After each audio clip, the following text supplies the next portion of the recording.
Keep your spine straight. Close your eyes. Take a deep breath in and exhale.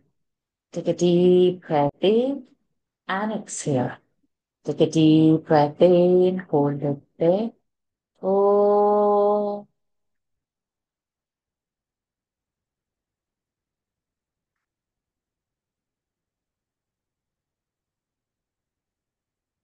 oh,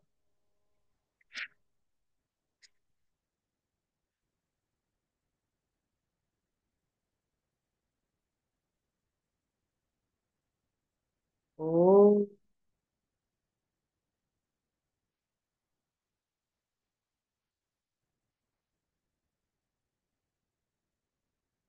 ॐ गणानां त्वा गणपतिगुं हवामहे कविं कवीनामुपमश्रवस्तमं ज्येष्ठराजं ब्रह्मणां ब्रह्मणस्पतः न शृण्वन्नोतिभिः सीदसादनम् ॐ श्रीमहागणपतये नमः सरस्वत्यै नमो नित्यं भद्रकाल्यै नमो नमः वेदान्त विद्यास्थानेभ्य एव च ॐ नमः प्रणवार्थाय शुद्धज्ञानैकमूर्तये निर्मलाय प्रशान्ताय दक्षिणामूर्तये नमः नारायणं नमस्कृत्य नरं चैव नरोत्तमं देवीं सरस्वतीं व्यासं ततो जयमुदीरयेत् पाराशर्यवचः सरोजममलम् गीर्तार्थगन्धोत्कटम् नानाख्यानककेसरं हरिकथा सम्बोधना बोधितम् लोके सज्जन षट्पदैरहरहः पेपीयमानं मुदा भूयाद् भारत पंकजं कलिमलप्रध्वंसि न श्रेयसे धर्मशास्त्रमिदं पुण्यम् अर्थशास्त्रमिदं परम् मोक्षशास्त्रमिदं प्रोक्तम् व्यासेनामितबुद्धिना भारतं सर्वशास्त्राणाम् उत्तमं भरतर्षभ सम्प्रत्याचक्ष्यते चेदम् तथा श्रोष्यन्ति चापरे Pranams to the Lord. Pranams to all the Mahatmas in tonight's Mahabharat session. Beautifully, we have completed the first two chapters, which were very huge, 274 and 394 verses. And then we came into the third chapter, which surprisingly was all prose. So we are facing now that challenge also with his Krupa very easily. And we have completed about 32 verses from that third chapter. So we'll continue further from 33rd. So it's a Pausha Parva. It is the curse of Janamejaya by Sarama and story of Aruni, Upamanyu, Veda and Uttanka. Okay. So I see Lalitaji's hand. Those who want to volunteer, please raise your hand so that I know how many verses a person can chant. So please raise your hands, those who are interested. Number 33. All prose, huh?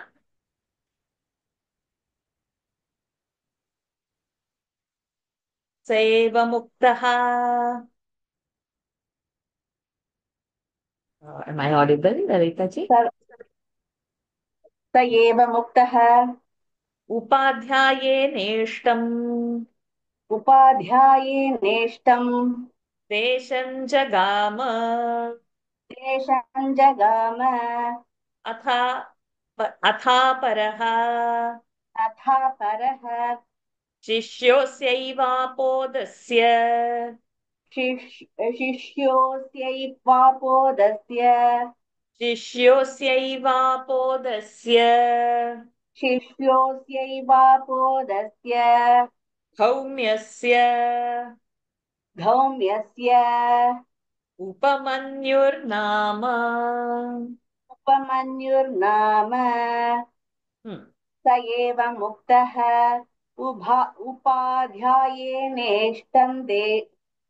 उपाध्यायेनेष्टं देशान् जगाम अथापरः शिष्योऽस्यैवापोदस्य धौम्यस्य उपमन्युर्नाम. Being thus blessed by his preceptor, Aruni went away to the country where his heart longed to go. Upadhyayena ishtam desham jagama. So that is the sandhi over there in the verse, first line. The name of another Ayudha Dhaumya's disciple was Upamanyu. Dhaumyasya Upamanyuhu Nama, where we had done the Sandhi Cheda. In the first line, we didn't do that Sandhi Cheda. Seva Mukta Upadhyayena. Upadhyayena, third case, by the Guru, by the one who is the teacher, by the preceptor. Ishtam Desham Jagama. So those who don't want to chant it full, you can break down the Sandhi like that. उपाध्यायेन इष्टं देशं जगाम.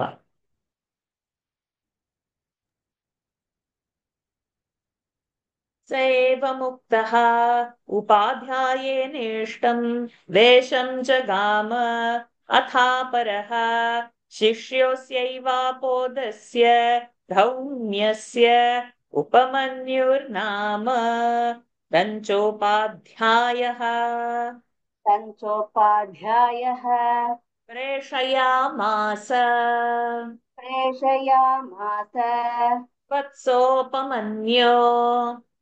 वत्सोपमन्यो गा रक्षस्व इति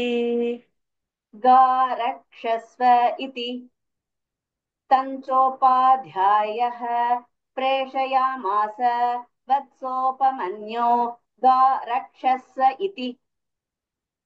Him the preceptor thus addressed, "Go, my child, look after my kind." Panchopadhyayah preshayamasa vatsopamanyo garakshasva iti saupadhyaya vachanadarakshadgaha. समुपाध्याय वचनादरक्षद्गाः सचाहनै सचाहनि गारक्षित्वा गारक्षित्वा दिवसक्षये दिवसक्षये गुरुगृहम् आगम्योपाध्यायः गुरुगृह गुरुगृहमागम्योपाध्यायस्याग्रतः गुरुगृहमागम्योपाध्यायस्याग्रतः स्थित्वा नमश्चक्रे गुरुगृहम् आगम्य उपाध्यायस्य अग्रतः स्थित्वा. So those who want to break and don't want to chant fully can also chant it by breaking. Gurugraham agamya upadhyayasya agrataha. Okay, go ahead. न उपाध्याय वचनादरक्षद्गाः सचाहनि गारक्षित्वा दिवसक्षये गुरुगृहमागम्योपाध्यायस्याग्रतः स्थित्वा नमश्चक्रे. As ordered by his preceptor, he went to look after the cows. Sa upadhyaya vachanad arakshat gaha. Having tended them all day, sa cha ahani ga rakshitva divasakshaye. At the end of the day, Guru Gruham came back to preceptor's house. Upadhyaya Sya agrataha, and standing in front of his guru, stitva, standing, namaschakre, did namaskara to him. Sa upadhyaya vachanadarakshadgaha sachahani garakshitva divasakshaye gurugruham agamya upadhyayasya agrata namaschakre. Tamupadhyayah. तमुपाध्यायः पीवानम् पीवानम् अपश्यत् अपश्यत् उवाच उवाच नैनम् चैनम् वत्सोपमन्योकेन तत्सोपमन्योगेन वृत्तिम् कल्पयसि वृत्तिम् कल्पयसि पीवानसि दृढमिति। पीवानसि दृढमिति हम्म।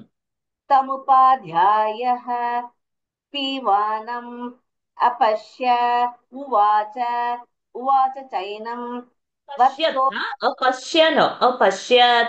One half the is there. The when you open the sandhi will become half the and then uvacha. Hmm. समुपाध्यायः पीवानम् अपश्यत् उवाच उवाच चैनम् वत्सोपमन्यो केन वृत्तिम् कल्पयसि पीवानसि दृढम् इति Hmm. His preceptor, seeing him in the best of health, asked, Upamanyu, my child, by what means you support yourself? You are exceedingly plump. तमुपाध्यायः पीवानम् अपश्यत् उवाच चैनं वत्सोपमन्योकेन वृत्तिम् कल्पयसि पीवानसि दृढमिति सोपाध्यायम् प्रत्युवाच स उपाध्यायम् प्रत्युवाच को भैक्ष्येण वृत्तिम् कल्पयामि इति। भो भैक्ष्येण वृत्तिम् कल्पयामि इति स उपाध्यायम् प्रत्युवाच भो भैक्ष्येण वृत्तिम् कल्पयामि इति He answered to his preceptor, I support myself by begging. सौपाध्यायम् प्रत्युवाच भो भैक्ष्येण वृत्तिम् कल्पयामि इति तमुपाध्यायः प्रत्युवाच समुपाध्यायः प्रत्युवाच मय्यनिवेद्य भैक्ष्यम् नोपयोक्तव्यम् इति। मय्यनिवेद्य भैक्ष्यम् नोपयोक्तव्यम् इति स तथेत्युक्तो भैक्ष्यम् स तथेत्युक्तो भैक्ष्यम् चरित्वोपाध्यायाय चरित्वोपाध्यायाय न्यवेदयत्।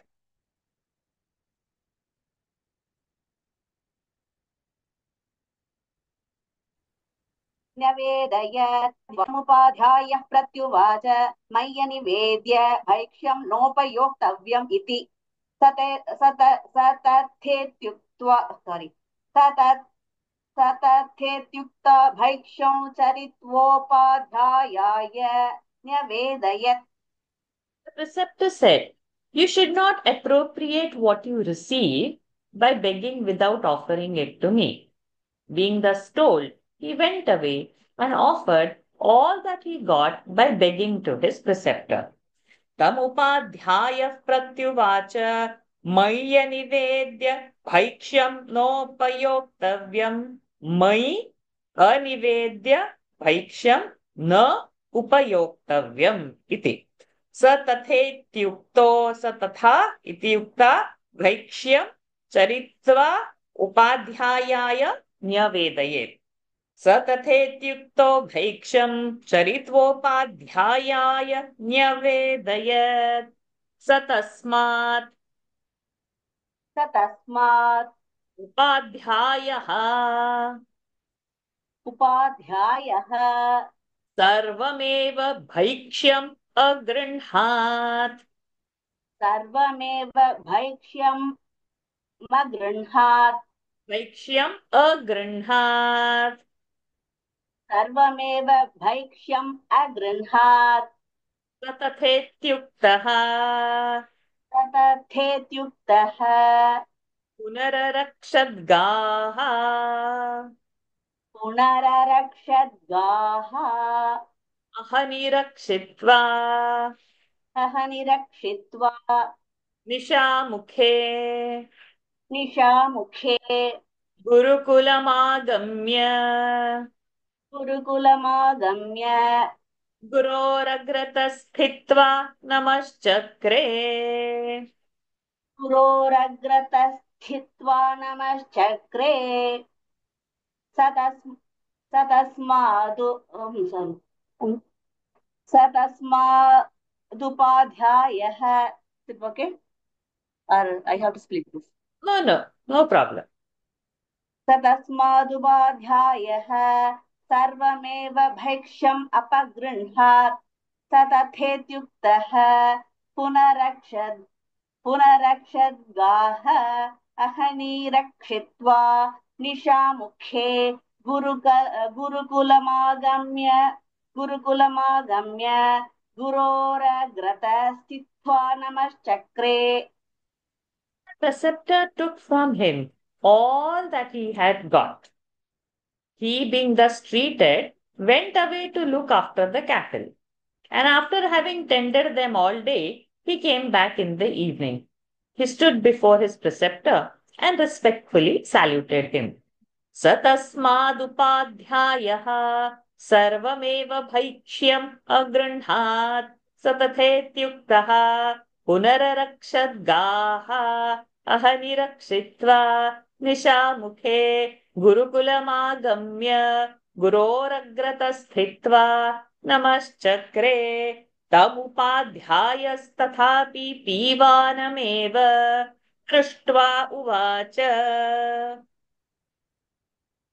तमुपाध्यायस्तथा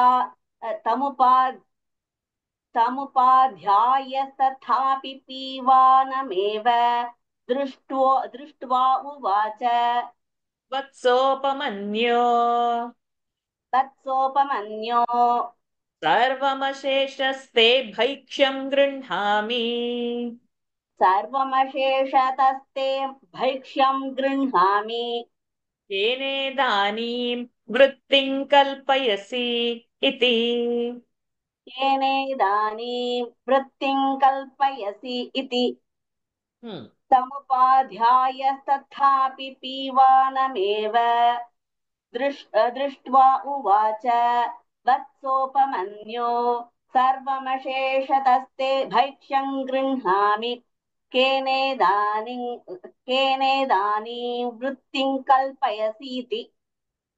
The preceptor, seeing him still as plump as before, said, Upamanyu, my child, I take from you all that you get by begging. How do you contrive to support yourself now? Tam upadhyayah tathapi ivanam eva drishtva uvacha vatsaha upamanyo sarvam asheshatah te bhaikshyam grunhami kena idanim vrittim kalpayasi iti. I hope you all got all the Sanghi Vichedas which was done while reading. स एवमुक्त उपाध्यायं प्रत्युवाच स एव मुक्त उपाध्यायं प्रत्युवाच भगवते भगवते निवेद्य पूर्वम् अपरं चरामि निवेद्य पूर्वम् अपरं चरामि तेन वृत्तिं कल्पयामि इति। तेन वृत्तिं कल्पयामि इति। स एव मुक्त उपाध्यायं प्रत्युवाच भगवते निवेद्य पूर्वमपरं चरामि तेन वृत्तिं कल्पयामि इति. Being thus questioned, he answered to his preceptor, Sir, after giving you all I get by begging, I go again to beg to support myself. स एव मुक्त उपाध्यायं प्रत्युवाच भगवते निवेद्य पूर्वमपरं चरामि तेन वृत्तिं कल्पयामि इति।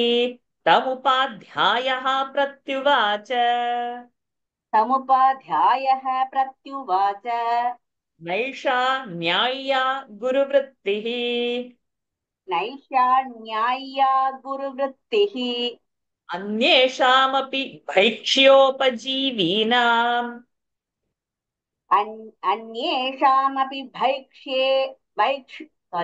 अन्येषामपि भैक्ष्योपजीवीनां मृत्युपरोधं करोषि मृत्युपरोधं करोषि इत्येवं वर्तमानो लुब्धोऽसि इति इत्येवं वर्तमानो लुब्धोऽसि इति तमुपाध्यायः प्रत्युवाच sorry तमुपाध्यायः प्रत्युवाच नैषा न्याय्या गुरुवृत्तिः अन्येषामपि भैक्षोपजीविनां मृत्युपरोधं करोषि इत्येवं वर्तमानो लुब्धोऽसि इति Thank you, Lalitama. We will take you again, so don't lower your hand. We'll do 10 verses because it's a prose, then otherwise each one of you would get tired. So, Tam Upadhyayaha Pratyuvacha. To him, the preceptor said, Naisha Nyaya. This is not the way, Guru Vrittihi. This is not the way you should obey your preceptor. अन्येषामपि भैक्ष्य उपजीविनां वृत्ति उपरोधं करोषि. You diminish the support of others who live by begging. इत्येवं वर्तमानो लुब्धोऽसि इति. Having thus supported yourself, you have showed that you are covetous.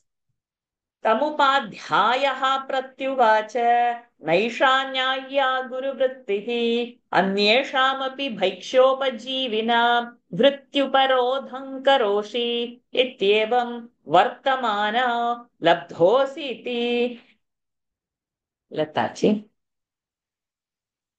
next 10 verses we'll do and then we'll continue like this 10 verses down, so each one of you would get little rest. स तथेत्युक्त्वा गा अरक्षत् स तथेत्युक्त्वा गा अरक्षत् रक्षित्वा च पुनः रक्षित्वा च पुनः उपाध्याय गृहम् उपाध्याय गृहम् आगम्य उपाध्यस्याग्रतः स्थित्वा नमश्चक्रे. उपाध्यायस्य ग्रतः स्थित्वा नमश्चक्रे स तथेत्युक्त्वा गा अरक्षत् रक्षित्वा च पुनः उपाध्याय गृहम् आगम्य उपाध्यायस्याग्रतः स्थित्वा नमश्चक्रे. Having assented to all his preceptor's words, he went away again. Tend the kine. Having done it, he stood before the preceptor and respectfully saluted him. Sa tathetyuktva ka arakshat rakshitva cha punaha upadhyaya grihamagamya upadhyayasya agrata sthitva namaschakre tam upadhyayah tathapi पीवानमेव दृष्ट्वा पुनरुवाच. तम् उपाध्यायः पीवानमेव दृष्ट्वा तम् उपाध्यायः तथापि पीवानेम दृष्ट्वा पुनरुवाच.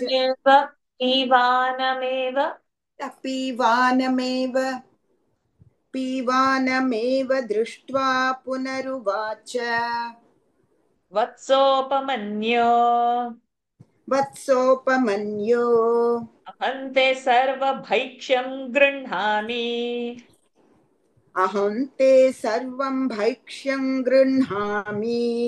न चान्यच्चरसि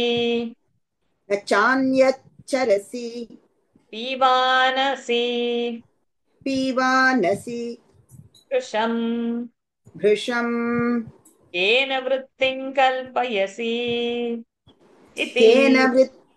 केन वृत्तिं कल्पयसि इति. तमुपाध्यायः तथापि पीवानमेव दृष्ट्वा पुनरुवाच. वत्सोपमन्यो अहन्ते सर्वं भैक्ष्यं गृह्णामि न चान्यच्चरसि पीवानसि भृशं केन वृत्तिं कल्पयसि इति.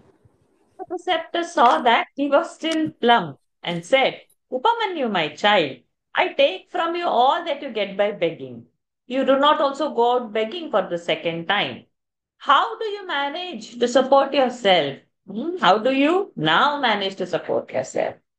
तम उपाध्यायः तथापि पीबानमेव दृष्ट्वा पुनरुवाच वत्सोपमन्यो अहं ते सर्वं भैक्ष्यं गृह्णामि न च अन्यच्चरसि पीबानसि भृशं केन वृत्तिं कल्पयसि इति स एवमुक्तः तमुपाध्यायं प्रत्युवाच स एवमुक्तः तमुपाध्यायं प्रत्युवाच ओ भो एतासां गवाम् एतासां गवां पयसा वृत्तिं कल्पयामि इति पयसा वृत्तिं कल्पयामि इति तमुवाच उपाध्यायः तमुवाच उपाध्यायः नैतन्न्यायं पयम् उपयोक्तुम् Is that payam or paya?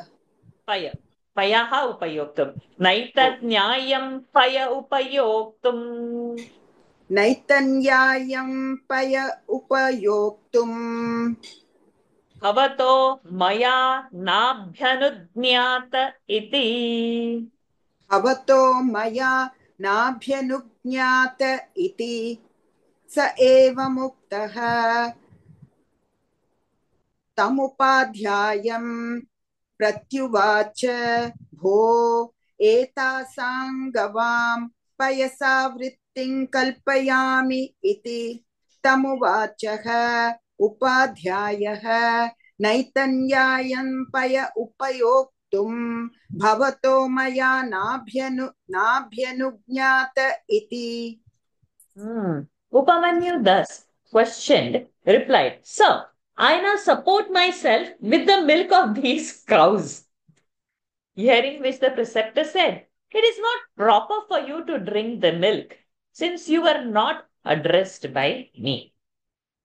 स एव मुक्तः तमुपाध्यायं प्रत्युवाच भो एतासां गवां पयसा वृत्तिं कल्पयामि इति तमुवाच उपाध्यायः नैतन्न्यायं पय उपयोक्तुं भवतो मया नाभ्यनुज्ञात इति स तथा इति प्रतिज्ञाय स तथा इति प्रतिज्ञाय गारक्षित्वा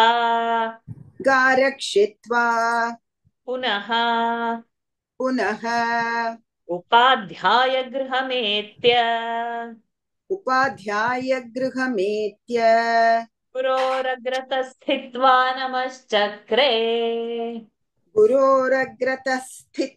नमश्चक्रे स तथा इति प्रतिज्ञाय गारक्षित्वा पुनः उपाध्याय गृहमेत्य पुनः उपाध्याय गृहमेत्य गुरोरग्रतः स्थित्वा नमश्चक्रे. He assented to his preceptor's words and went to tend the cattle. Having done it, he stood before his preceptor and respectfully saluted him. स तथेति प्रतिज्ञाय गारक्षित्वा पुनः उपाध्याय गृहमेत्य गुरोरग्रतः स्थित्वा नमश्चक्रे तमुपाध्यायः पीबानमेव दृष्ट्वा उवाच वत्सोपमन्यो भैक्ष्यन्नाश्नासि न चान्यच्चरसि न चान्यच्चरसि अयो न पीबसि पयो न पीबसि पीवानसि वृषम् पीवानसि भृशम् येनेदानीं वृत्तिं कल्पयसि इति। केनेदानीं वृत्तिं कल्पयसि इति तमुपाध्यायः पीवानमेव दृष्ट्वा उवाच वत्सोपमन्यो भैक्ष्यन्नाश्नासि न चान्यच्चरसि पयो न पीबसि पीवानसि घृशम् केनेदानीं वृत्तिं कल्पयसि इति। The preceptor saw that he was still fat, and he asked, Upamanyu, my child, you do not support yourself by arms, nor do you go begging for the second time, nor do you drink the milk of my cows, but you are still fat. How do you support yourself now? तमुपाध्यायः पीवानमेव दृष्ट्वा उवाच वत्सोपमन्यो भैक्ष्यं नाश्नासि न चान्यच्चरसि पयो न पीबसि पीवानसि भृशम् केनेदानीं वृत्तिं कल्पयसि इति स एव मुक्तः उपाध्यायं प्रत्युवाच। स एव मुक्तः उपाध्यायं प्रत्युवाच ओहो भोः फेनं पिबामि फेनं पिबामि यम् इमे वत्सा मातॄणां स्तनात् पिबन्तः उद्गिरन्ति। यम् इमे वत्सा मातॄणां स्तनात् पिबन्त उद्गिरन्ति स एव मुक्तः उपाध्यायं प्रत्युवाच भोः फेनं पिबामि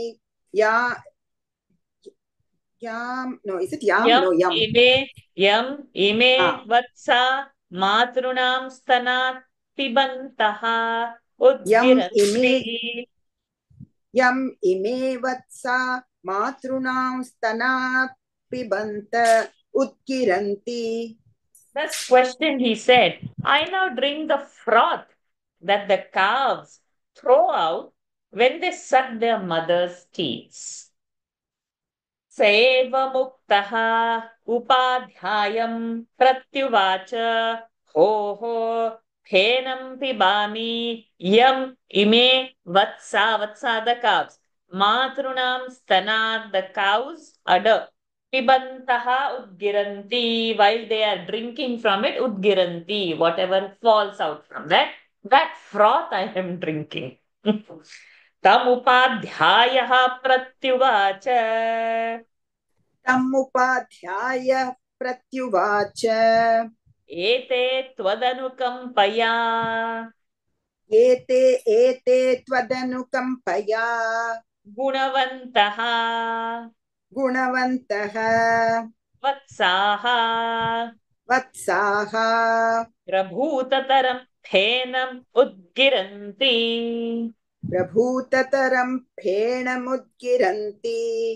तद् एषामपि वत्सानां मृत्युपरोधं करोषि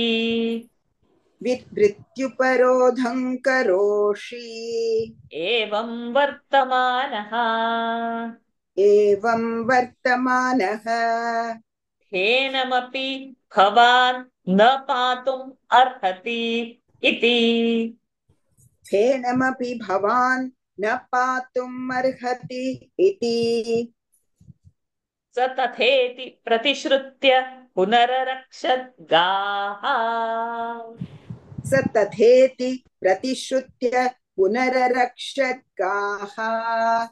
तमुपाध्यायः प्रत्युवाच एते त्वदनुकम्पया गुणवन्तः वत्साः प्रभूततरं फेनमुद्गिरन्ति तद् येषामपि वत्सानां मृत्युपरोधं करोष्येवं वर्तमानः फेनमपि भवान् न पातुमर्हति इति स तथेति प्रतिश्रुत्य पुनररक्षद्गाः. The preceptor replied, "The good calves, out of kindness towards you, throw out a large quantity of froth. Tvad anukampaya gunavantaha vatsaha." Vatsaha, the calves. Anukampaya, out of love towards you, prabhuta taram, too much. Thena mudgiranti. They release lot of froth because out of love towards you. You should not stand in the way of their full meal. Tesha tad eshamapi vatsana vritti uparadham karoshi evam vartamanaha. So now, no, it is not proper for you to drink the froth. Penamapi bhavan na patum arhati. Upamanyu assented to this and went to tend the cattle. Tamupadhyayaha pratyuvacha एते त्वदनुकम्पया गुणवन्तः वत्साः प्रभूततरफेन मुद्गिरन्ति तदेषामपि वत्सानां मृत्युपरोधं करोषि एवं वर्तमानः फेनमपि भवान् न पातुम् अर्हति इति स तथेति प्रतिश्रुत्य पुनररक्षद्गाः. तथा तथा प्रतिषिद्धो भैक्ष्यं नाश्नाति. Sorry, we should do it like this. तथा प्रतिषिद्धः. तथा प्रतिषिद्धः भैक्ष्यं नाश्नाति. भैक्ष्यन्नाश्नाति न चान्यच्चरति. न चान्यच्चरति पयो न पिबति. पयो न पिबति फेनं न उपयुङ्क्ते. फेनं न उपयुङ्क्ते स कदा चिदरण्ये. स कदाचिदरण्ये क्षुधार्तः. क्षुधार्थः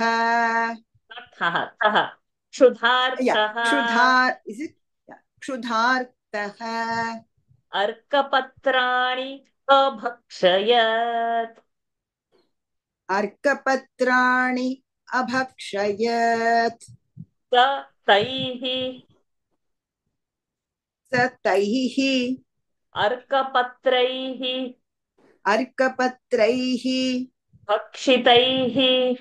भक्षितैः क्षार तिक्त कटु रूक्षैः क्षारतिक्तकटुरूक्षैः तीक्ष्णविपाकैः तीक्ष्णविपाकैः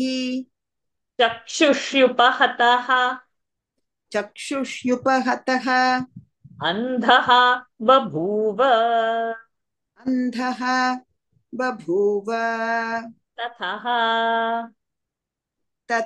ततः सोऽन्धोऽपि चङ्क्रमण्यमानः. सोऽन्धोऽपि चङ्क्रम्यमाणः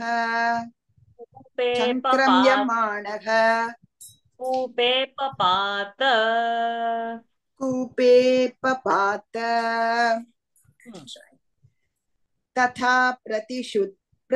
तथा प्रतिषिद्धः भैक्ष्यन्नाश्नाति न चान्यच्चरति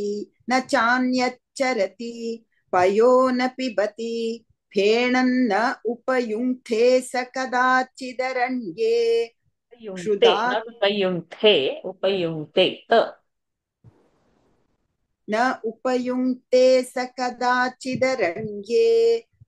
क्षुधातः अर्कपत्राणि अभक्षयत् स तैः अर्कपत्रैर्भक्षितैः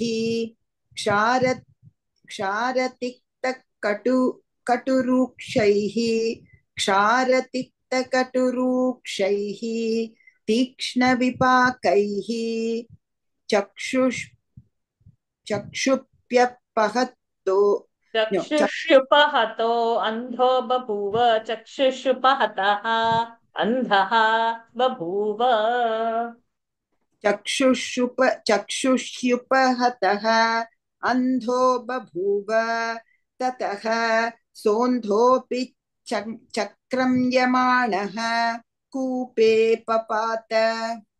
Thus prevented by his preceptor from supporting himself, he did not feed on alms, he did not drink the milk or taste the froth. He had thus nothing to eat. One day, being very much oppressed by hunger, he ate the leaves of arka tree in the forest. You know what is arka tree? Uh, those flat, little thicker leaves, which has gray color flower and which will put for Shivji, will make the mala. And sometimes the bud, if you will press that one, that sound will come. Arkapatra. Sometimes for Hanumanji, the mala is put of the leaves in Maharashtra. And in South, only that gray color flower will be there. Like a crown, it will be there, tiny. So everybody knows it. I'll just show the picture so that you all are clear about Arka.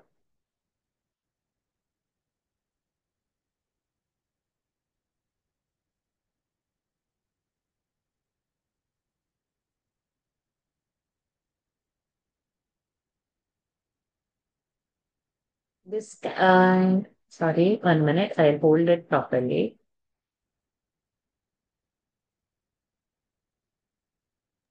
Varshaji, it is called Arukamala. And that's what On the on the Ratha Saptami day, we take the leaf and put it on the head with a little bit of rice and haldi, and we have a bath on that day. yeah. So this Arkambu. that's what Arkambu it is called in Tamil. I don't know what it is called in Hindi Yeah, or I know. Sanskrit, but Arikampu, yeah, it's called Arkambu. Arikampu. Radha Saptami day, we put that leaf with a little bit of rice and haldi on the top and have a bath. So this Calotropis plant is Arka. So it's a very Ayurvedic herb. And yes, the milk and all we shouldn't touch. We don't. So it does turn one person blind. So now what has happened? So his eyes were affected by that pungent. So they have translated, huh? All those are also the gunas in Ayurveda. Nikshara, Tikta, Katu, Tikshna, Vipaka. All these are Ayurveda terminologies. Arka is also a Ayurveda plant. And in this way, only in Ayurveda, it is described. So it has got all the saline qualities of the leaves, and he became blind with that. There will be some milk secretion, so that's very poisonous. So when he was thus walking about, he has lost his eyesight, about feeling his way. He fell into a deep well. Okay. So now he became blind by having that arka, and now he has fallen in the kupe papata. In the well, he fell. Kupe in the well, papata fell down. तथा प्रतिषिद्धः भैक्ष्यं न अश्नाति न च अन्यत् चरति पयः न पिबति फेनं न उपयुङ्क्ते स कदाचिद् अरण्ये क्षुधार्तः अर्कपत्राणि अभक्षयत् सः तैः अर्कपत्रैः भक्षितैः क्षारतिक्तकटुरूक्षैः तीक्ष्णविपाकैः चक्षुष्युपहतः अंधः बभूव ततः सः अंधः अपि चङ्क्रमण्यमाणः कूपे पपात अथ तस्मिन् अनागच्छति अथ तस्मिन् अनागच्छति सूर्ये च अस्ताचलावलम्बिनी सूर्ये च अस्ताचलावलम्बिनी उपाध्यायः शिष्यान् अवोचत् उपाध्याय शिष्यान् अवोचत् न आयाति उपमन्युः न आयाति I was not saying you, even the previous Visarga you had not said. Te uchu. Oh, because we pause, we have to say the visarga. Te uchu. Te uchu. Vanangato garakshitum iti. Te uchu. Vanangato garakshitum iti. Atha tasmin na agacchati surye cha. न आगच्छति न तस्मिन् अनागच्छति Oh, atha tasmin अनागच्छति सूर्ये च अस्त अताचलावलम्बिनि. अस्त not अता अस्त Okay. सूर्यास्त Okay. सूर्ये च अस्ताचलावलम्बिनि उपाध्यायः शिष्यान् अवोचत् नायात्युपमन्युः ते ऊचु वनंगतो गारक्षितुम् इति. Thank you, Lataji. Masi did not return that day to Rishi's house when the sun was sinking down behind the summit of the western mountain. The preceptor said to his pupils that Upamanyu had not yet returned, and they replied that he had gone to the forest to tend the cattle.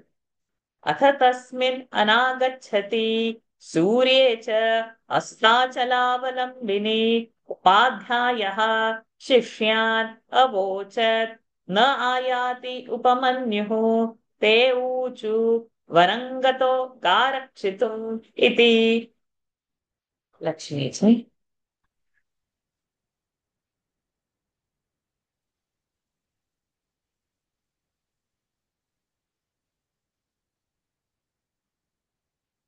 Okay. For the next 10 verses. तान् आह उपाध्यायः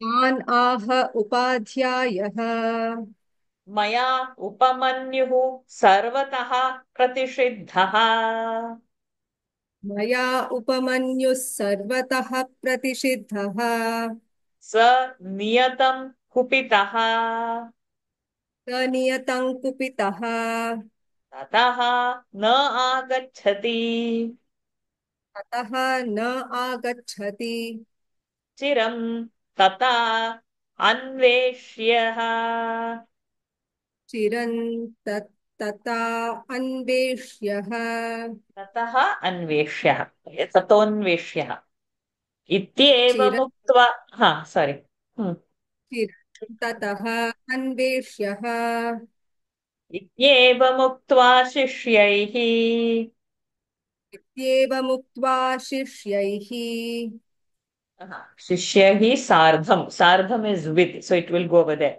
इत्येवमुक्त्वा शिष्यैः सार्धम् इत्येवमुक्त्वा शिष्यैः सार्धम् अरण्यं गत्वा अरण्यं गत्वा तस्याह्वनाय शब्दं चकार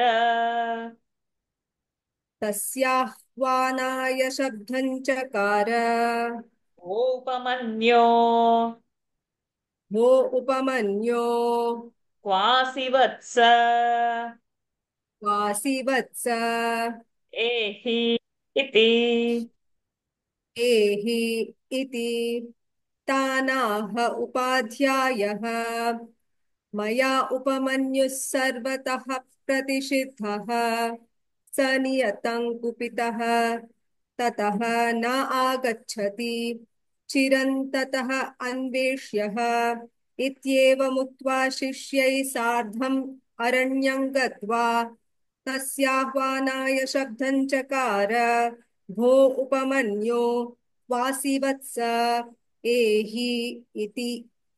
On this, the preceptor said, Upamanyu is displeased because he has been prevented from the use of everything. He is therefore making late to come home. Let us go and find him out. Having said this, he went with his pupils into the forest and called aloud, Upamanyu, where are you, my child? Come here. तानाह उपाध्यायः मया उपमन्युः सर्वतः प्रतिषिद्धः स नियतं कुपितः ततः न आगच्छति चिरं ततः अन्वेष्यः इति एवमुक्त्वा शिष्यैः सार्धम् अरण्यं गत्वा तस्याहनाय शब्दं चकार गोपमन्य वासिवत्स एहि इति स उपाध्यायवचनं श्रुत्वा स उपाध्यायवचनं श्रुत्वा प्रत्युवाच उच्चैः युवाच उच्चैः अयम् अस्मिन् कूपे पतितो अहम् इति अयम् अस्मिन् कूपे पतितो अहम् इति तमुपाध्यायः प्रत्युवाच तमुपाध्यायः प्रत्युवाच कथं त्वस्मिन् कूपे पतितः इति कथं त्वमस्मिन् कूपे पतितः इति स उपाध्यायवचनं श्रुत्वा प्रत्युवाच प्रत्युवाच उच्चैः अयम् अस्मिन् कूपे पतितो अहम् इति तमुपाध्यायः प्रत्युवाच कथं त्वमस्मिन् कूपे पतितः इति Having heard the voice of his preceptor, he replied, I've fallen into this well. The preceptor asked, How have you fallen into this well? So Upadhyaya vachanam shrutva pratyuvacha uchchaihi ayamasmin koope patitoham iti tamupadhyayah pratyuvacha katham tvasmin koope patitah iti sa upadhyayam pratyuvacha स उपाध्यायं प्रत्युवाच अर्कपत्राणि भक्षयित्वा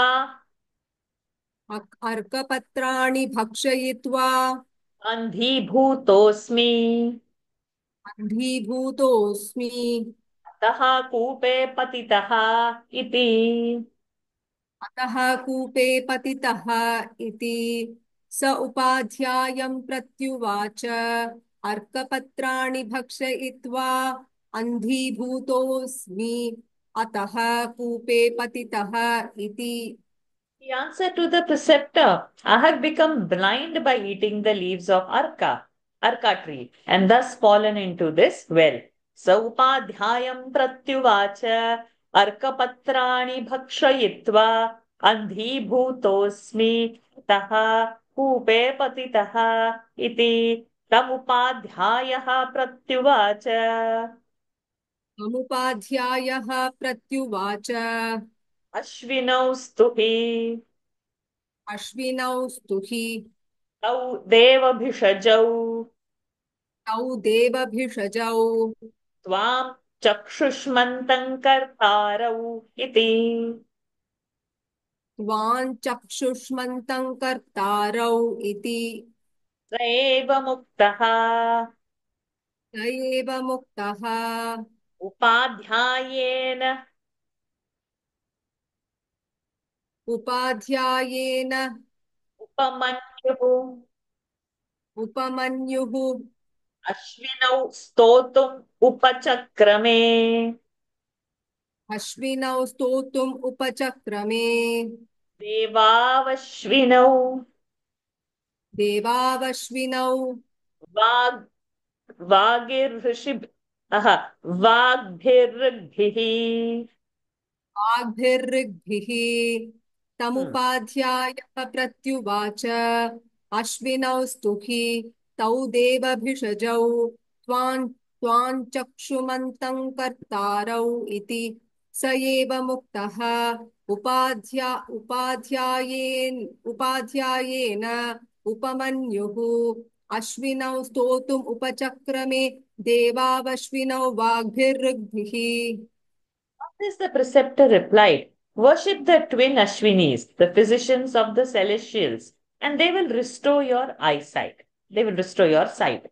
Thus addressed, Upamanyu began to worship the twin Ashwinis by reciting the following words from the Rig Veda. Tamupadhyayah pratyuvacha अश्विनौ स्तुहि तौ देवभिषजौ त्वां चक्षुष्मन्तं कर्तारौ इति स एव मुक्तः उपाध्यायेन उपमन्युः अश्विनौ स्तोतुमुपचक्रमे देवौ अश्विनौ वाग्भिर्ऋग्भिः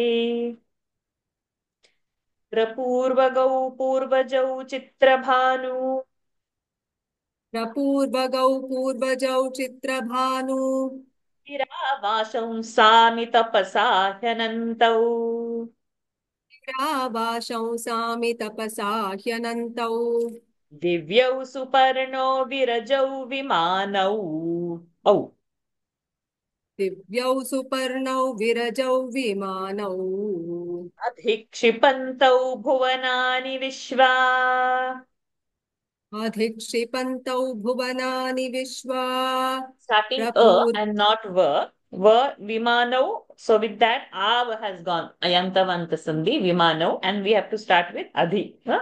Everybody write their adhi. Hmm. प्रपूर्वगौ पूर्वजौ Chitrabhanu गिरा वाशांसामि तपसा Shansami, ह्यनन्तौ no, shansami. sorry. गिरा वाशांसामि तपसा ह्यनन्तौ दिव्यौ सुपर्णो विरजौ विमानौ अधिक्षिपन्तौ भुवनानि विश्वा You have existed before the creation. O you firstborn beings, you are manifested in this wonderful universe of five elements. You are infinite. You are the course of nature and an intelligent soul that pervades all. I desire to obtain you by the knowledge derived from hearing and meditation. You are birds of beautiful feathers that roost on the body, which is likened to a tree. You are free from the three common attributes of all souls. You are beyond all comparison. You pervade the universe through its spirit in every created thing. प्रपूर्वगौ पूर्वजौ Chitrabhanu गिरावाशंसामि तपसा ह्यनन्तौ दिव्यौ सुपर्णो विरजौ विमानौ अधिक्षिपन्तौ भुवनानि विश्वा हिरण्मयौ शकुनी साम्परायौ हिरण्मयौ शकुनी साम्परायौ नास्त्यदस् नासत्यदस्त्रौ सुनसौ वै जयन्तौ नासत्यदस्त्रौ सुनसौ वैजयन्तौ शुक्लं वयन्तौ तरसा सुवेमौ शुक्लौ वयन्तौ तरसा सुवेमौ अधिव्ययन्तावसितं विवस्वतः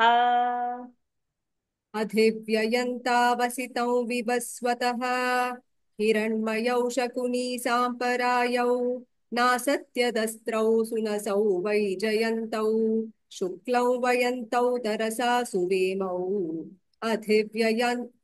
अधिव्ययन्तावसितौ विवस्वतः You are golden eagles. You are the essence in which all things disappear. You are free from error and you do not deteriorate. You are of beautiful beaks, which will not unjustly wound, and which are ever victorious in all fights. Having created the sun, you weave the wonderful cloth of night and day by the black and white threads. You have established with the cloth thus woven two courses of action, one regarding the Devas and the other regarding the Pitras.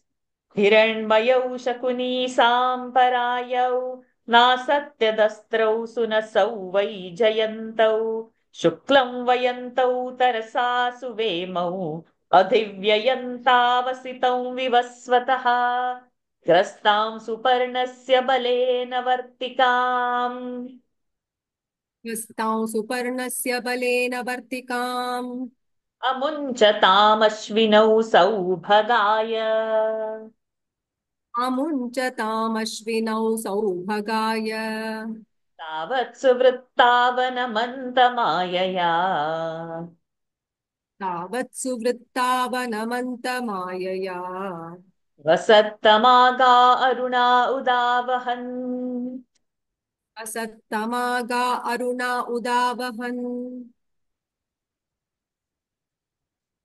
ग्रस्तां सुपर्णस्य बलेन वर्तिकाम् अमुञ्चताम् अश्विनौ सौभगाय तावत् सुवृत्तावनमन्तमायया वसत्तमागा अरुणा उदावहन्. You set free the bird of life, seized by time, representing the infinite soul, so that it may be delivered to great happiness. Those that are greatly ignorant on account of the delusion of their senses think that you, who have no attributes of matter, have forms. Grastam suparnasya balena vartikam amunchatam ashvinau saubhagaya तावत् सुवृत्तावनमन्तमायया वसत्तमागा अरुणा उदावहन् षष्टिश्च गावस्त्रिशताश्च धेनवः षष्टिश्च गावस्त्रिशताश्च धेनवः एकं वत्सं सुवते तन्दुहन्ति एकं वत्सं सुवते तन्दुहन्ति नानागोष्ठा विहिता एकदोहनाः नानागोष्ठा विहिता एकदोहनाः तावश्विनौ दुहतो घर्ममुख्यम् तावश्विनौ दुहतो धर्ममुख्यम् षष्टिश्च गावस्त्रिशताश्च धेनवः एकौ वत्सं सुवते तन्दुहन्ति नानागोष्ठा विहिता एकदोहनाः तावश्विनौ दुहतो धर्ममुख्यम्. The 360 cows, as represented by 360 days, give birth to one calf, which is a year. This calf is the creator and destroyer of all. Those that search after truth through following different routes draw the milk of true knowledge with its help. Wow, very cryptic, huh? षष्टिष्टगावस्त्रिशताश्च धेनवः एकं वत्सं सुवते तन्दुहन्ति नानागोष्ठा विहिता एकदोहनाः तावश्विनौ दुहतो घर्ममुख्यम् एकान्नाभिं सप्तशता अराश्रिताः एकान्नाभिं सप्तशता अराश्रिताः प्रधिष्वन्या विंशतिरर्पिता अराः रधिष्वन्या विंशतिरर्पिता अराः अनेमि चक्रं परिवर्तते जरम् अनेमि चक्रं परिवर्तते जरम् मायाश्विनौ समनक्तिचर्षणी मायाश्विनौ समनक्तिचर्षणी एकान्नाभिं सप्तशता अराश्रिताः रधिष्वन्या विंशतिरर्पिता अराः अनेमि चक्रं परिवर्तते जरम् मायाश्विनौ समनक्तिचर्षणी.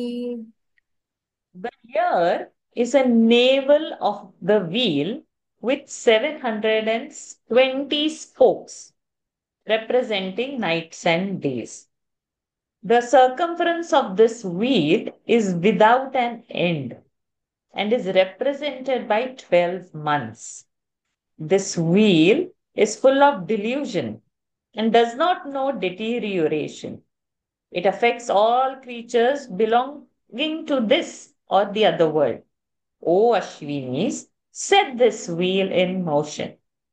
एकान्नाभिं सप्तशता अराश्रिताः प्रधिष्वन्या विंशतिरर्पिता अराः अनेमि चक्रं परिवर्तते जरम् मायाश्विनौ समनक्तिचर्षणी एकं चक्रं वर्तते द्वादशारम् एकं चक्रं वर्तते द्वादशारम् नाभिमेकाक्षमृतस्य धारणम् षण्णाभिमेकाक्षमृतस्य धारणम् यस्मिन् देवा अधिविश्वे विशक्ताः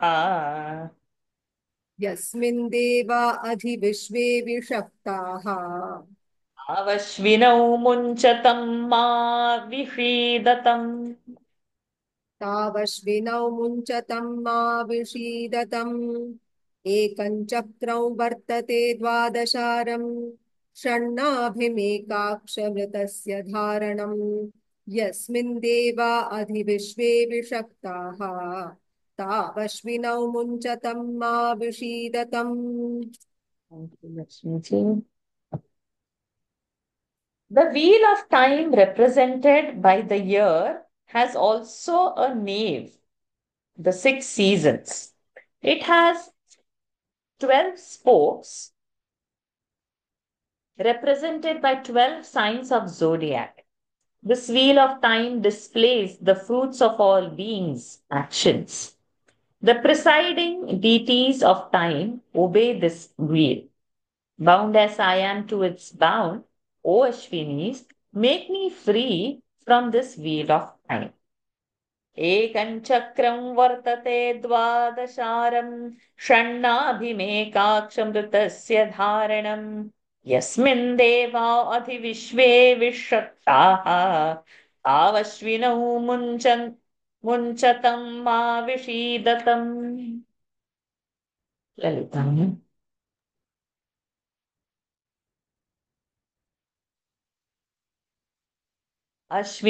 अश्विनाविन्दुममृतं वृत्तभूयौ अश्विनाविन्दुममृतं वृत्तभूयौ तिरोधत्तामश्विनौ दासपत्नी तिरोधत्तामश्विनौ दासपत्नी त्वा गिरिमश्विनौ गामुदाचरन्तौ हित्वा गिरिमश्विनौ गामुदाचरन्तौ तद्वृष्टिमन्था प्रस्थितौ बलस्य तद्वृष्टिमन्था प्रस्थितौ बलस्य अश्विनाविन्दुममृतं वृत्तभूयौ तिरोधत्तामश्विनौ दासपत्नी हित्वा गिरिमश्विनौ गामुदाचरन्तौ तद्वृष्टिमन्था प्रस्थितौ बलस्य Ashwinis, you are this universe of 5 elements. You are the objects that are enjoyed in this and the next world. Raise me beyond the influence of 5 elements. You are the supreme Brahma, but you move on earth in the forms and enjoy those pleasures that the senses give. अश्विनाविन्दुममृतं वृत्तभूयौ तिरोधत्तामश्विनौ दासपत्नी हित्वा गिरिमश्विनौ गामुदाचरन्तौ तद्वृष्टिमन्हा प्रस्थितौ बलस्य युवां दिशो जनयथो दशाग्रे युवान् दिशो जनयथो दशाग्रे समानं मूर्ध्नि रथयानं वियन्ति समानं मूर्ध्नि रथयानं वियन्ति आसायातं ऋषयोऽनुप्रयान्ति देवाः दासायातं ऋषयोऽनुप्रयान्ति देवाः मनुष्याः क्षितिमाचरन्ति मनुष्याः क्षितिमाचरन्ति युवान् दिशो जनयथो तदा दशाग्रे So what we should do, 1 minute, 1 minute. We should do like this. सायातं ऋषयोऽनुप्रयान्ति तासायातं मृषयोऽनुप्रयान्ति देवा मनुष्याः क्षितिमाचर तासायातं ऋषयोऽनुप्रयान्ति तासायातं ऋषयोऽनुप्रयान्ति देवाः मनुष्याः क्षितिमाचरन्ति देवा मनुष्याः क्षितिमाचरन्ति युवान् दिशो So devaha, we don't do any visarga. Deva manushyah kshitimacharanti. That's how it should go. देवा मनुष्याः क्षितिमाचरन्ति युवान् दिशो जनयथोदशाग्रे समानं मूर्ध्नि रथयानं वियन्ति दासांयातमृषयो नु प्रयान्ति देवा मनुष्याः क्षितिमाचरन्ति. You created 10 points of the universe in the beginning of the creation. You have placed the sun and the moon above. The rishis performed their yajnas according to the course of the sun. The celestials and men also perform their yajnas as settled for them, and they enjoy the fruits of those acts. Yuvan disho janayatho dashagre samanam modhni rathayanam. If it is gha over there, make it gha, huh? Murdhni and not murghni. Samanam murdhni rathayanam viyanti tasayatam rishayonu prayanti deva manusyaha ksitimacharanti yuvam varnan vikurutho vishwarupam. युवां वर्णान् विकृथो विश्वरूपाम् ते धिक्रियन्ते भुवनानि विश्वा ते धिक्षियन्ते भुवनानि विश्वा ते भानवोऽप्यनुसृताश्चरन्ति ते भावनोऽप्यनुसृताश्चरन्ति देवा मनुष्याः क्षितिमाचरन्ति. देवा मनुष्याः क्षितिमाचरन्ति युवां वर्णान् विकुरुथो विश्वरूपां ते धिक्षियन्ते भुवनानि विश्वा ते भावनोऽप्यनुसृताश्चरन्ति देवा मनुष्याः क्षितिमाचरन्ति. Thank you, Lalita ji. Mixing the 10 colors, you have produced all the objects of form. The universe has sprung from these objects, in which both the celestials and men and all creatures imbued with life are engaged in their respective works. Yuvam varnan vikurutho vishwarupa te dhikshiyante bhuvanani vishwa te bhanavopyanusrutascharanti deva manusyaha ksitimacharanti. Lataji for next 3 verses.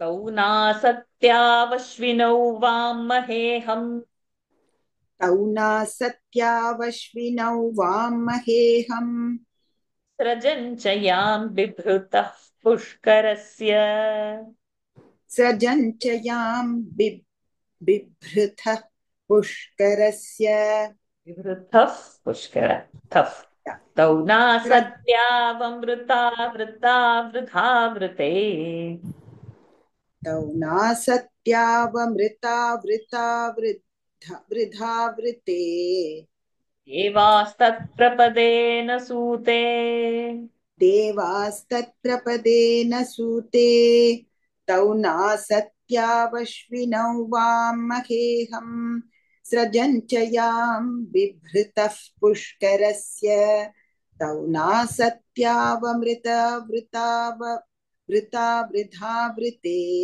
देवास्तत्प्रपदेन सूते. Genies, I worship you.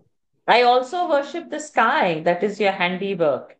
You are the ordiners of the fruits of all acts from which even the celestials are not free. You are, however, free from the fruits of your actions. Tau nasatyavashvinau vamaheham srajan chayam vibhrutah sarjan chayam bibhrutah pushkarasya तौ नासत्यावमृता वृता वृथा वृते देवास्तत्प्रपदेन सूते मुखेन गर्भं लभतां युवानौ मुखेन गर्भं लभतां युवानौ लभेता मुखेन गर्भं लभेतां युवानौ लभेता लभेतां but you're saying labhayeta No, So there was sorry. no year. Okay. Mukhena garbhan labhetai yuvanau. गतासुरे तत्प्रपदेन सूते Gatasure tat prapadena sute.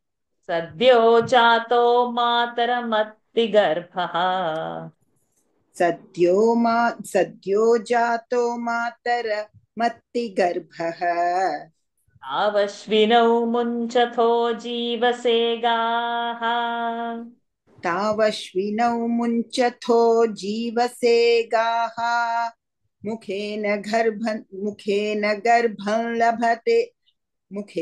गर्भं लभेतां युवानौ गतासुरे तत्प्रपदेन सूते सद्यो जातो मातरमत्ति गर्भः तावश्विनौ मुञ्चथो जीवसे गाः.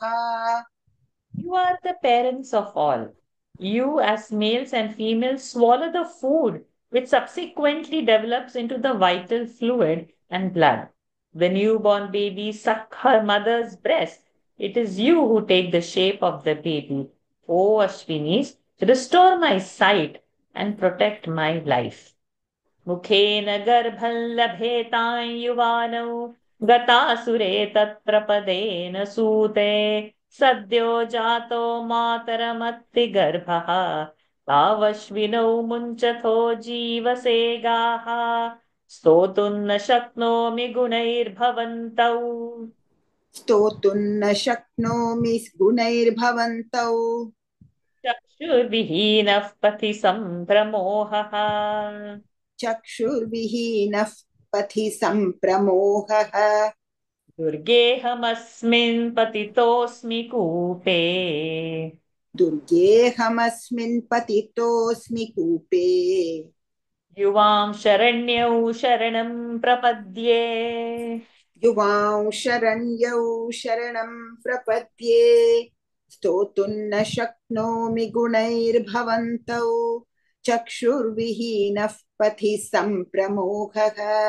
दुर्गेऽहमस्मिन् पतितोऽस्मि कूपे युवां शरण्यौ शरणं प्रपद्ये. Thank you, Lataji. Ashwinis, I am unable to praise both of you by describing your virtues.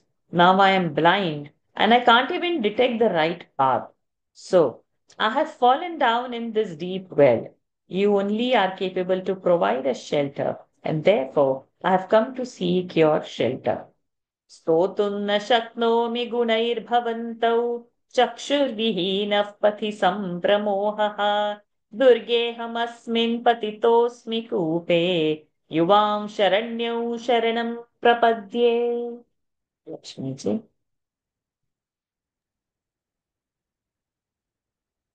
इत्येवं तेनाभितुष्टौ इत्येवं तेनाभिष्टुतौ तुष्टौ ऐसे इत्येवं तेनाभिष्टुतौ इत्येवं तेनाभिष्टुतौ अश्विनौ अश्विनौ आजग्मतुः आजग्मतुः आहतुश्चैनम् आहतुश्चैनं पीतौ स्वः पीतौ स्वः एष ते पूपः ईशते पूपः अशानैनम् इति अशानैनम् इति इत्येवं तेनाभिष्टुतौ अश्विनौ आजग्मतुः आहतुश्चैनं प्रीतौ स्वः एष ते पूपः अशानैनम् इति. When Upamanyu thus adored the twin Ashwinis, they appeared and said, "We are pleased with your devotion. Here is a cake for you. Take it and eat." So cake is a translation they have given for apupa. Apupas are the appams which we do, not the appam of the Kerala like dosa kind of appam. In the small holes, that kind of appam, where there is a vessel with So those kind of appams, those round, which are offered for the Ganapati and all, that kind of small appam. So apupa is the word. Eshaha te apupaha. Ashana enam. Take it, eat it. Ashana enam. इत्येवं तेनाभिष्टुतौ अश्विनौ आजग्मतुः आहतुश्चैनं प्रीतौ स्वः एष ते पूपः अशानैनम् इति स एव मुक्तः प्रत्युवाच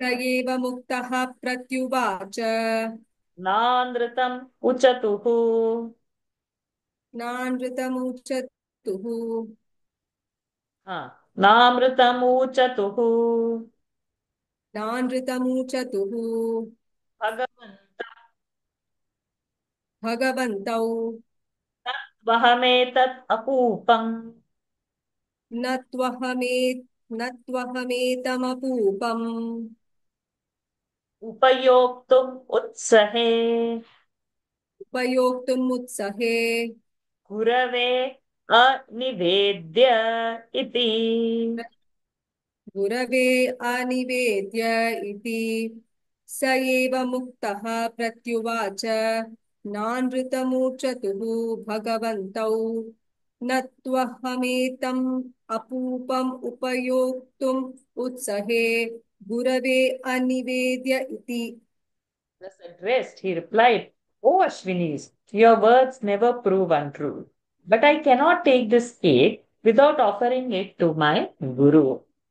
स एव मुक्तः प्रत्युवाच नानृतमूचतुः भगवन्तौ न त्वहमेतत् अपूपम् उपयोक्तुम् उत्सहे गुरवे अनिवेद्य इति ततः ततः तम् तम् अश्विनौ अश्विनौ ऊचतुः ऊचतुः आवाभ्याम् आभाभ्याम् पुरस्तात् पुरस्ताद् भवतः भवतः उपाध्यायेन उपाध्यायेन एवम् एवम् एवाभितुष्टाभ्याम् एवाभि एवाभिष्टु एवाभिष्टुताभ्याम् Oh, did I say something else? उपाध्यायेन एवम् एवाभिष्टुताभ्याम् एवाभिष्टुताभ्याम् अपूपो दत्तः अपूपो दत्तः उपयुक्तः उपयुक्तः सः सः तेन अनिवेद्य गुरवे तेन अनिवेद्य गुरवे त्वमपि तथैव कुरुष्व त्वमपि तथैव कुरुष्व यथा कृतम् उपाध्यायेन इति यथा कृतम् उपाध्यायेन इति ततः तमश्विनौ ऊचतुः आवाभ्याम् पुरस्ताद् भवतः उपाध्यायेन एवम् एवाभिष्टुताभ्याम् अपूपो दत्तः उपयुक्तः सः तेन अनिवेद्य गुरवे त्वमपि तथैव कुरुष्व यथा कृतम् उपाध्यायेन इति Ashwini said, your preceptor also once invoked us. We gave him a cake and he took it without offering to his teacher. Do what your preceptor did. ततः तम् अश्विनौ ऊचतुः आवाभ्याम् पुरस्ताद् भवतः उपाध्यायेन एवमेव अभिष्टुताभ्याम् अपूपो दत्तः उपयुक्तः सः तेन अनिवेद्य गुरवे त्वमपि तथा एव कुरुष्व यथा कृतम् उपाध्यायेन इति You do like what your guru did. You just eat it. He has not offered to his guru. Then why are you going to offer? That is it. Ha ha ha. Okay. स एव मुक्तः प्रत्युवाच स एव मुक्तः प्रत्युवाच एतत् प्रत्यनूनये. एतत् प्रत्यनुनये वैसे नूनये. एतत् प्रत्यनुनये एतत् प्रत्यनुनये भवन्तौ अश्विनौ भवन्तौ अश्विनौ नोत्सहेऽहम् नोत्सहेऽहम् अनिवेद्य गुरवे अनिवे अनिवेद्य गुरवे अपूपमुपयोक्तुम् इति. अपूपम् उपयोक्तुम् इति स एव मुक्तः प्रत्युवाच एतत् प्रत्यनुनये भवन्तौ अश्विनौ नोत्सहेऽहम् अनिवेद्य गुरवे अपूपम् उपयोक्तुम् इति Thus addressed, he said, O Ashwinis, I ask your pardon. I cannot take this cake without offering it to my preceptor. सेव मुक्तः प्रत्युवाच एतत् प्रत्यनुनये भवन्तौ अश्विनौ नोत्सहेऽहम् अनिवेद्य गुरवे अपूपमुपयोक्तुम् इति. तमश्विनौ आवहतु तमश्विनौ अश्विनाव आहतु. How is this? Tam Ashvinau Ahatuhu. Ha. Tam Ashvinau Ahatuhu. तमश्विनौ आहतुः Pitau प्रीतौ Swastavanaya स्वस्तवानया Bhaktya गुरुभक्त्या Upadhyayasyate आध्यायस्यते Karshnayasa कार्ष्णायसा Danta दन्ता Bhavatopi अवतोऽपि हिरण्मया भविष्यन्ति. हिरण्मया भविष्यन्ति चक्षुष्मांश्च भविष्यसीति. चक्षुष्मांश्च भविष्यसीति श्रेयश्चावाप्स्यसि इति. श्रेयश्चावाप्स्यसि इति तमश्विनौ आहतुः प्रीतौ स्वस्तवानया गुरुभक्त्या उपाध्यायस्यते कार्ष्णायसा दन्ता भवतोऽपि हिरण्मया भविष्यन्ति चक्षुष्मांश्च भविष्यसीति श्रेयश्चावाप्स्यसि इति Rashmini said, we are pleased with this devotion to your preceptor. Your teacher's teeth are of black iron. Yours will be those of gold. Your sight will be restored, and you will possess good fortune. तमश्विनौ आहतुः प्रीतौ स्वस्तवानया गुरुभक्त्या उपाध्यायस्यते कार्ष्णायसा दन्ता भवतोऽपि हिरण्मया भविष्यन्ति चक्षुष्मांश्च भविष्यसीति श्रेयश्चावाप्स्यसि इति. Last वन. स एव मुक्तो अश्विभ्याम् स एव मुक्तो अश्विभ्याम् लब्धचक्षुः लब्धचक्षुः उपाध्याय सकाशम् आगम्य अभ्यवादयत्. उपाध्याय सकाशम् आगम्याभ्यवादयत् आचचक्षे च आचचक्षे च स चास्य प्रीतिमान् बभूव. स चास्य प्रीतिमान् बभूव आह चैनम् आह चैनम् यथा अश्विनौ आहतस्तुः. यथा यथा अश्विनौ आहतुः यथा अश्विनौ आहतुः तथा त्वं श्रेयो वाप्स्यसि. तथा त्वं श्रेयो वाप्स्यसि सर्वे च ते वेदाः प्रतिभास्यन्ति सर्वे च ते वेदाः प्रतिभास्यन्ति सर्वाणि च धर्मशास्त्राणि इति सर्वाणि च धर्मशास्त्राणि इति एषा तस्यापि परीक्षोपमन्योः एषा तस्यापि परीक्षोपमन्योः स एव मुक्तो अश्वेभ्याम् लब्धचक्षुः उपाध्याय सकाशम्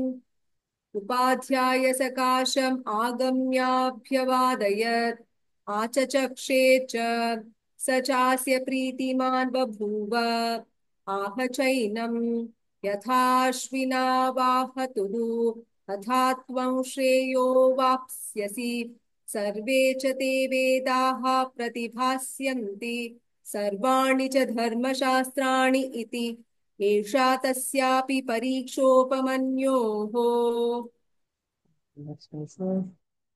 So having been thus addressed by the Ashwinis, he regained his sight. He then went to his preceptor, saluted him, and told him all that had happened. And his preceptor was very much pleased with him and told him that he would obtain immense prosperity. As the Ashwina has said, all the Vedas will shine on him, and also all Dharma Shastras. This was his trial, Pariksha.